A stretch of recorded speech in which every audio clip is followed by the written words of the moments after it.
Hello दोस्तों, स्वागत है आपका एके ऑनलाइन लाइव क्लासेस के अंदर। और इसके अंदर अपने रीट सेकंड लेवल साइंस जो पार्ट है उसको अपने डिस्कस कर रहे हैं। और इसके अंदर अपने जो उसका जो पार्ट है एक रसायन विज्ञान, उस रसायन विज्ञान के अंदर जो टॉपिक है परमाणु, उस परमाणु के ऊपर अपने बातें कर रहे थे प्रीवियस वीडियो के अंदर। और वहाँ पर अपने जो द्रव्य का जो वर्गीकरण है वो द्रव्य का वर्गीकरण कंप्लीट किया था। इसके बाद में आज जो अपने लास्ट में जो अपने इसमें टॉपिक छोड़कर गए थे वो टॉपिक अपने छोड़ा था कि जो तत्व था, ये जो एलिमेंट था, वो तत्व या एलिमेंट दो प्रकार के अपने बताए थे। तत्व कितने प्रकार के बताए अपने? दो प्रकार के, दो रूप में हो सकते हैं तत्व। वो किस रूप में हो सकता है तत्व? हमने कहा कि वो परमाणु रूप में हो सकता है तत्व, या जो तत्व है वो किस रूप में हो सकता है? अणु रूप में हो सकता है। ठीक है, तो रूप कैसा हो सकता है इसका? एटम, जिसको अपने कहा जा सकता है, या अणु, जिसे अपने क्या बोलते हैं? मॉलिक्यूल बोला जाता है। तो तत्व के दो रूप हो गए, एटम और अणु, मॉलिक्यूल। दो रूपों में तत्व हमारे पास पाया जाता है। अब यहाँ पर तत्व के अगर अपने परमाणु और अणु के रूप में बात करें तो परमाणु क्या है? ठीक है, परमाणु क्या है? इस परमाणु के रूप में अपने यहाँ पर परमाणु के ऊपर अपने बात करें कि परमाणु क्या है। ठीक है, तो अपने कहेंगे यहां पर किसी भी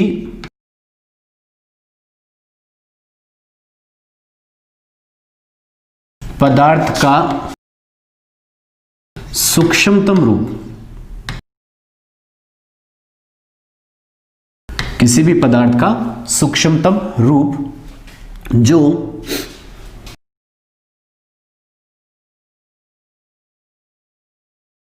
मुक्त अवस्था में न पाया जाए। किसी भी पदार्थ का सूक्ष्मतम रूप है लेकिन जो अपने मुक्त अवस्था में न पाया जाए वो क्या होता है? परमाणु होता है। ठीक है, ये जो परमाणु शब्द है, जैसे अपने बात की थी जो वीडियो के अंदर प्रीवियस, कि महर्षि कणाद जिसने कण रूप से कहा था, या जो आज जो हमारे पास जो शब्द आ रहा है एटम, तो जो ये कहता है कि जो एटम शब्द है वो एटम शब्द किससे मिलकर बना हुआ है? एटोमियो। ठीक है, जो एटम शब्द है वो एटम शब्द किससे मिलकर बना हुआ है? एटोमियो से मिलकर बना हुआ है। ये जो एटोमियो के अंदर दो शब्द हैं, कौन कौन से शब्द हैं इसके अंदर देख सकते हैं एटोमियो के अंदर? पहला शब्द तो है हमारे पास ए, और दूसरा शब्द है टोमियो। ये शब्द कैसा है? एटोमियो जो शब्द है वो एटोमियो शब्द अपने कह सकते हैं यहां पर एक ग्रीक शब्द है, ग्रीक भाषा का शब्द है। तो अपने कह सकते हैं ग्रीक भाषा के शब्द एटोमियो से मिलकर बना हुआ है एटम। तो इसका मतलब हो गया अपने पास यहां पर दो शब्द अपने कहे। पहला शब्द क्या है? ए, तो इसको तो अपने कहा जा सकता है अन। ठीक है, तो ए से तो मतलब निकाला जाता है अन, और दूसरा हमारे पास जो टोमियो है इसका जो मतलब होता है कटेबल। ठीक है, अनकटेबल, जिसे अपने कहा जा सकता है अविभाज्य। ठीक है, क्या कहा जा सकता है इसे? अविभाज्य। तो अपने इसकी और अच्छी परिभाषा कह सकते हैं परमाणु की, किसी भी पदार्थ का सूक्ष्मतम रूप जो अविभाज्य हो और जो मुक्त अवस्था में न पाया जाए उसे क्या कहा जाता है? परमाणु कहा जाता है। ठीक है, तो ये परमाणु शब्द के बारे में अपने बात की कि जो परमाणु शब्द है, कई जगह अपने इस शब्द को इस रूप में भी देख सकते हैं। कई किताबों में अपने को एटोमोस भी लिखा हुआ मिलता है, एटोमोस। तो ये कहता है एटोमोस शब्द से मिलकर बना हुआ है। इसका जो एटोमोस शब्द है, इस एटोमोस शब्द का भी अगर अर्थ देखा जाए तो इसका अर्थ भी क्या निकल कर आता है? अविभाज्य ही इसका निकल कर आता है। तो अपने ग्रीक और लैटिन दो शब्द इसके लिए जाते हैं, साइंस में ग्रीक और लैटिन भाषा में पढ़ते हैं। तो ग्रीक शब्द और लैटिन शब्द दो अलग अलग रूपों में परमाणु शब्द का, या परमाणु शब्द है जो एटम शब्द है, वो उत्पन्न हुआ माना जाता है। ठीक है, तो अब इसका जो दूसरा रूप अपने बताया तो अणु।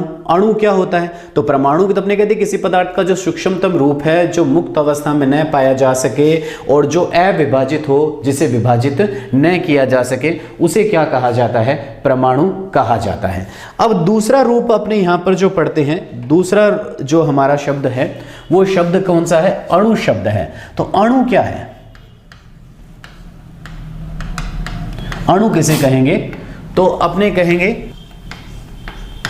किसी पदार्थ का सूक्ष्मतम रूप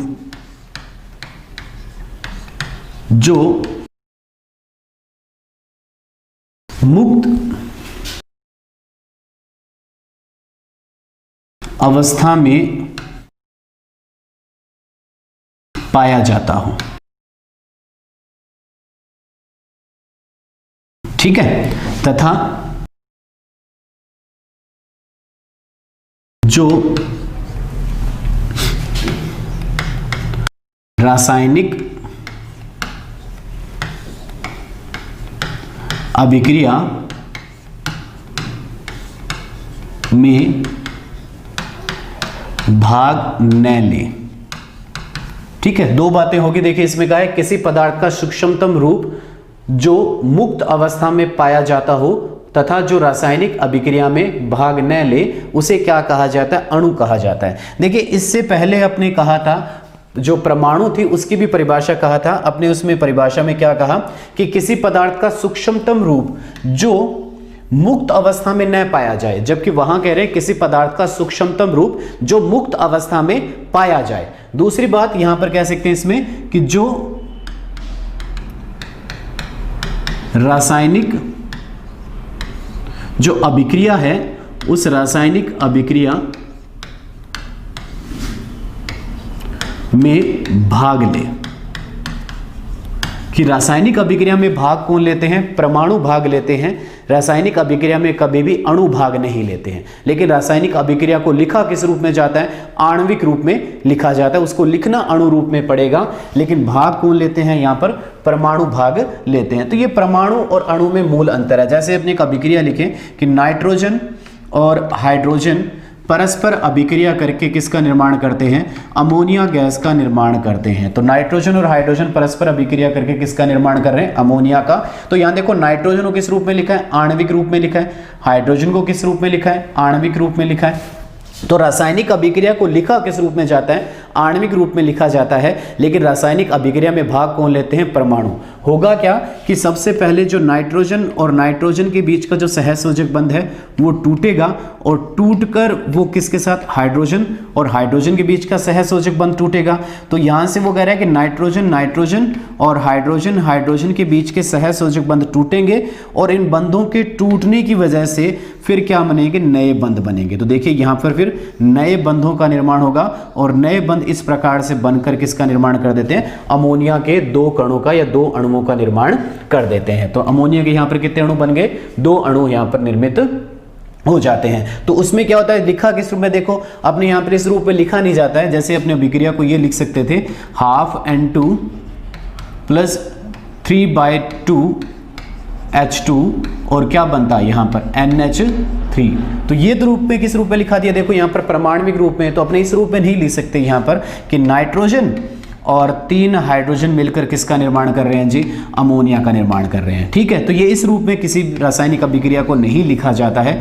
अभिक्रिया को लिखा हमेशा किस रूप में जाता है? आणविक रूप से ही लिखा जाता है। लेकिन रासायनिक अभिक्रिया में भाग कौन लेते हैं? परमाणु रासायनिक अभिक्रिया में भाग लेते हैं। दोनों सूक्ष्मतम इकाइयों के रूप में प्रदर्शित किया। एक मुक्त अवस्था में पाया जाता है और दूसरा मुक्त अवस्था में नहीं पाया जाता। परमाणु हमेशा संयुक्त रूप में ही पाया जाएगा। ठीक है, उसमें कुछ उत्कृष्ट धातुओं के उदाहरण ले लेते हैं अपने, या उत्कृष्ट गैसों के उदाहरण ले लेते हैं। वो मुक्त अवस्था में पाए जाते हैं। जैसे अपने पास helium, neon, argon, krypton, xenon जो गैसें हैं वो मुक्त अवस्था में पाई जाती है। इसी तरह से जो नोबल धातुएं हैं, उत्कृष्ट धातुएं हैं, सोना, प्लेटिनम, ये भी मुक्त अवस्था में पाए जा सकते हैं। लेकिन ये तो अपने शुरुआत की बात कर रहे हैं कि जब परमाणु या अणु का जो अपने खोज हो रही थी उस समय तक परमाणु के अंदर के जो अपरमाणविक कण थे उनके बारे में भी लोगों को नहीं पता था। उस समय की अपने परमाणु या अणु की जो क्या परिभाषा दी गई उसकी बात करेंगे अपने। यहाँ तक अपनी इस केमिस्ट्री में माना जाता है कि जब तक बोर की जो परिकल्पना नहीं आती है तब तक जो केमिस्ट्री का जो पार्ट है वो कैसा रहता है? बोरिंग पार्ट रहता है, बिल्कुल बोर करता है। तो बोर के बाद में केमिस्ट्री जो है वो इंटरेस्टिंग होती है। यहां तक कि जो है पहले अवधारणाएं की बात करते हैं, कोई नियम नहीं है। ठीक है, जिसमें सिर्फ एक रदरफोर्ड है, जिसने रदरफोर्ड ने प्रयोग किया था, बाकी किसी ने कोई प्रयोग नहीं किया बोर तक। वो क्या करते हैं कि सिर्फ अवधारणाएं, मतलब सुनी सुनाई बातें, उनके ऊपर उन्होंने कुछ अपनी परिकल्पनाएं दे दी तो उसको अपने परिकल्पना बोली जा सकती है कि परिकल्पनाएं थी। तो अब इसके बाद में यहां पर सबसे पहले ये माना जाता था कि परमाणु के बारे में जो ज़्यादा अपने जो परमाणु जो शब्द है वो परमाणु शब्द अपने कहा कि एटोमोस से या एटोमियो शब्द से हुआ था। वो अपने को किसने दिया था? डाल्टन ने। तो परमाणु के जो खोजकर्ता है वो परमाणु के खोजकर्ता कौन है? परमाणु के खोजकर्ता, ये जो परमाणु नाम जो दिया या खोजकर्ता जिसे कहा जाता है वो किसे कहा जाता है? डाल्टन को कहा जाता है। ठीक है, तो परमाणु के खोजकर्ता कौन है? डाल्टन है। और इन्होंने डाल्टन ने अपने जो डाल्टन का परमाणुवाद सिद्धांत, डाल्टन ने क्या दिया अपने को, जैसे आज अपने जानते हैं डाल्टन का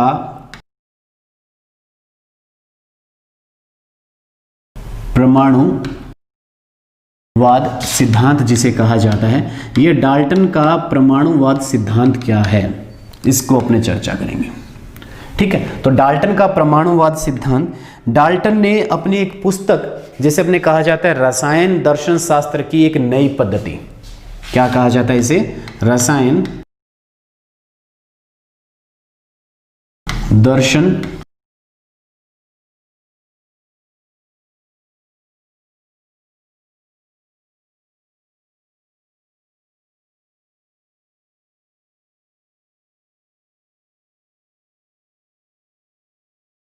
दर्शन शास्त्र की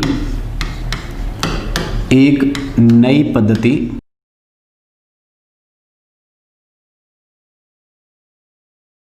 तो डाल्टन का जो परमाणुवाद सिद्धांत था, वो डाल्टन का परमाणुवाद सिद्धांत रसायन दर्शन शास्त्र की एक नई पद्धति के अंदर इन्होंने डाल्टन जो परमाणुवाद सिद्धांत लिखा। इस सिद्धांत के अंदर जो कुछ मूल बातें इन्होंने बताई, वो मूल बातें इन्होंने क्या बताई अपने को?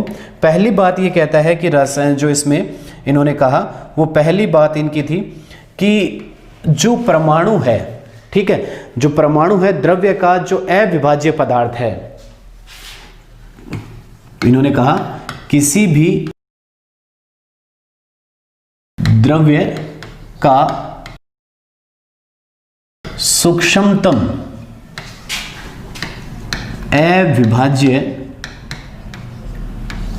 भाग क्या कहलाता है? परमाणु कहलाता है।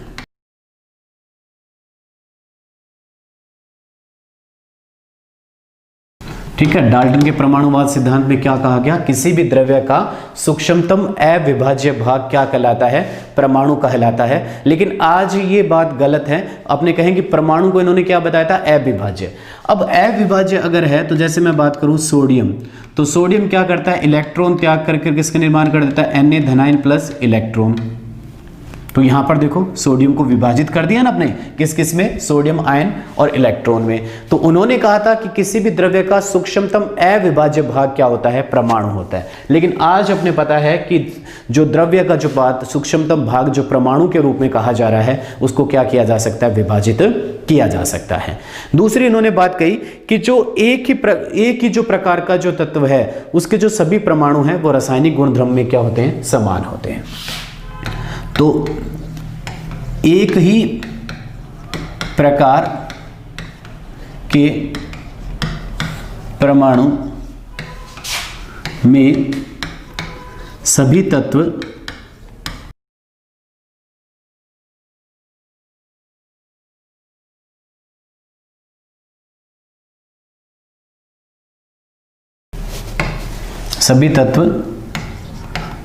द्रव्यमान व गुणधर्मों में समान होते हैं। ठीक है, लेकिन इन्होंने जो कहा था, जैसे ये इसमें अपवाद आया, ये अपने इस नियम की क्या करता है? त्रुटि करता है। ठीक है, तो ये अपने कह सकते हैं कि यहाँ पर जो नियम था वो नियम इस रूप में अपने यहाँ पर सही नहीं था। पहले नियम की बात करते तो यहाँ पर इस नियम में अपने को तोड़ मिला। दूसरी इन्होंने बात कही, वो बात कहते हैं एक ही प्रकार के जो परमाणु में जो सभी तत्व है वो द्रव्यमान व गुणधर्मों में क्या होते हैं? समान होते हैं। अब इन्होंने समान क्यों कहा? इनको ज्ञान नहीं था किसका? समस्थानिकों के बारे में। ठीक है, इनको ज्ञान किसका नहीं था? समस्थानिकों के बारे में ज्ञान नहीं था, इसलिए इन्होंने कहा। लेकिन आज अपने को समस्थानिक के बारे में पता है। समस्थानिक क्या होते हैं? जो आवर्त सारणी में एक ही स्थान पर आते हैं, अर्थात जिनके अंदर प्रोटॉनों की संख्या क्या होती है? समान होती है, लेकिन जिनका द्रव्यमान जो संख्या है वो द्रव्यमान संख्या क्या होती है? भिन्न भिन्न होती है। उसे क्या कहा जाता है? समस्थानिक कहा जाता है। जैसे हाइड्रोजन के 3 समस्थानिक होते हैं, प्रोटियम, ड्यूटेरियम और तीसरा समस्थानिक कौन सा होता है, ट्राइटियम। तो इनके अंदर अगर अपने देखी जाए, इनकी अगर अपने प्रोटॉनों की संख्या अगर देखी जाए या परमाणु क्रमांक देखा जाए, तो परमाणु क्रमांक या प्रोटॉनों की संख्या इनकी क्या है, 1-1 है। ठीक है, तो प्रोटॉन भी इनके अंदर क्या है, 1-1 है। लेकिन इनकी द्रव्यमान संख्या अगर देखी जाती है तो द्रव्यमान संख्या इसकी 1, इसकी 2 और इसकी क्या रहती है, 3 रहती है। तो प्रोटॉनों की संख्या समान है लेकिन द्रव्यमान संख्या भिन्न है। इसे क्या कहा जाता है, समस्थानिक कहा जाता है। तो इन्हें समस्थानिकों के बारे में ज्ञान नहीं था, इसलिए इन्होंने ये बात कही।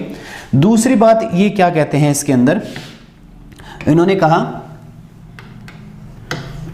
भिन्न भिन्न तत्वों के सभी परमाणु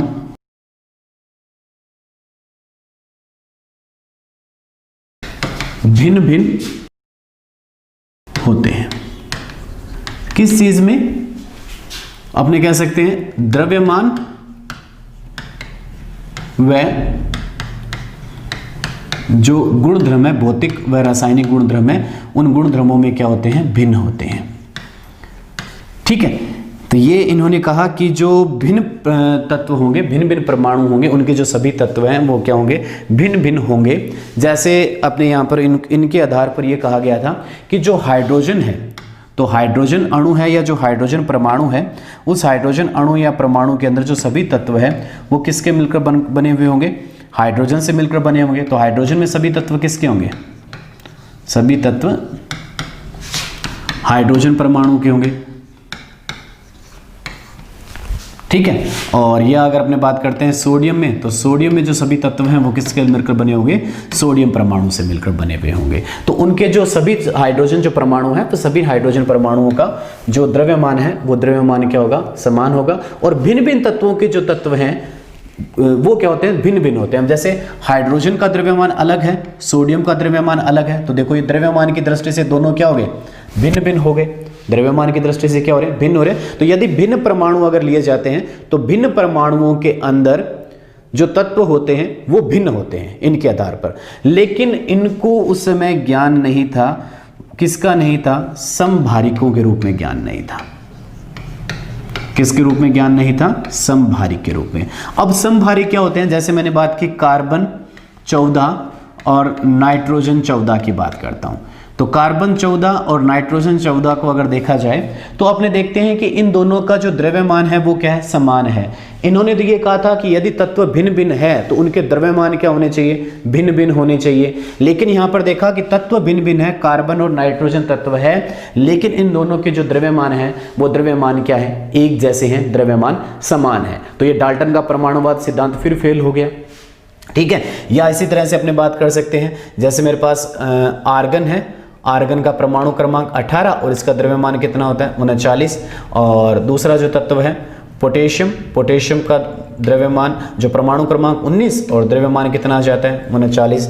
तो ये देखो तत्व भिन्न भिन्न है लेकिन इनके द्रव्यमान क्या है, समान है। लेकिन इन्होंने ये कहा था कि यदि तत्व भिन्न भिन्न होंगे तो इनके जो द्रव्यमान है या जो अन्य रासायनिक गुणधर्म है वो अन्य रासायनिक गुणधर्म भी क्या मिलेंगे, भिन्न प्रकृति के मिलेंगे। ठीक है, तो ये इनका जो सिद्धांत की जो कमी अपने को देखने को मिली। इसके अलावा जो डाल्टन के परमाणुवाद सिद्धांत में जो कहा गया वो कहता है अपने को यहाँ पर कि तत्व एक निश्चित अनुपात में संयोग करते हैं।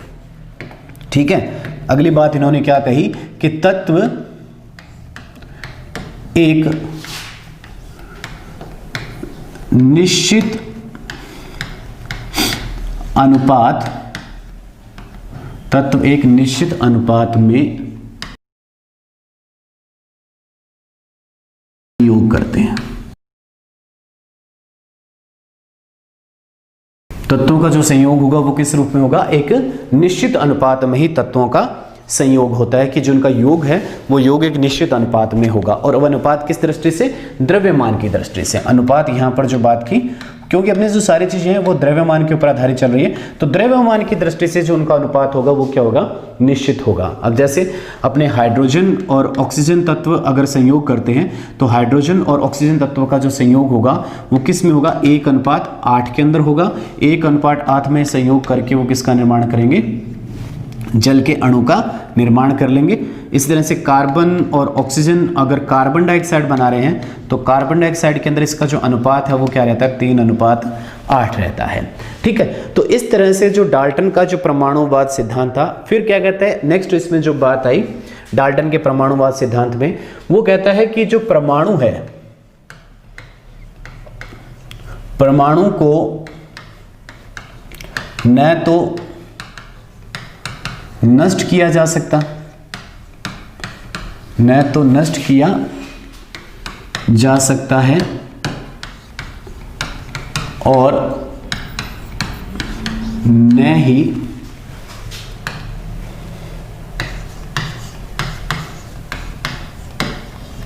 उत्पन्न किया जा सकता है।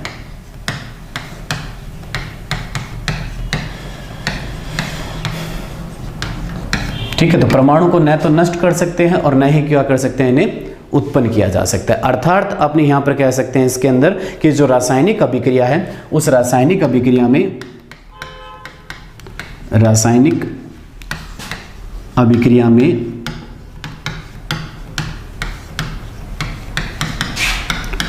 परमाणु